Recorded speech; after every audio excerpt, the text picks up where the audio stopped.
Chapter 5 The Shepherd and the Lion.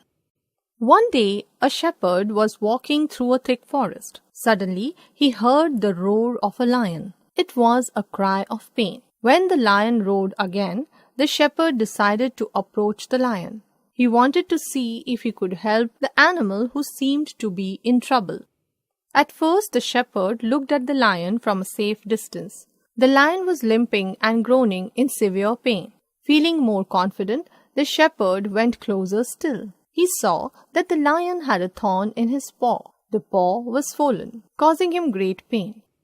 The lion was very happy to see the shepherd approaching him. He raised the swollen paw towards the shepherd, as if to say, Chapter "I beg 1 of you, The please sky help me is falling. and relieve me Once from upon this a terrible time. pain." The kind shepherd felt pity for the lion in distress. Coming up to the lion, he held the swollen paw in his hands and examined it closely. He saw a big thorn stuck deep into the flesh. Using all his strength, he pulled the thorn out. The lion felt immediate relief from pain. He licked the shepherd's hand in gratitude and returned quietly to his home in the forest, happy that he had performed a good deed. The shepherd also continued his journey. Some days later, the shepherd was arrested and put into prison by the king on a false charge. He was condemned to be cast to the lions as punishment. Next morning, in the presence of the king and his courtiers, he was brought to an arena. A fierce-looking lion was then released from a cage to devour him.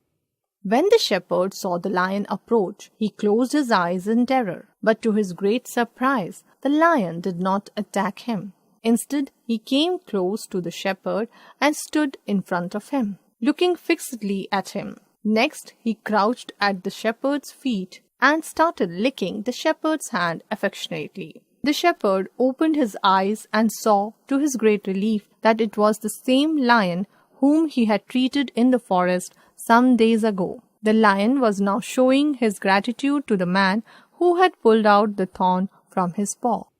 The king and his courtiers were a witness to this incident. They wondered how such a thing could actually happen. The king then asked the shepherd to explain how he had managed to tame the lion. When he heard the full story, he set both the shepherd and the lion free.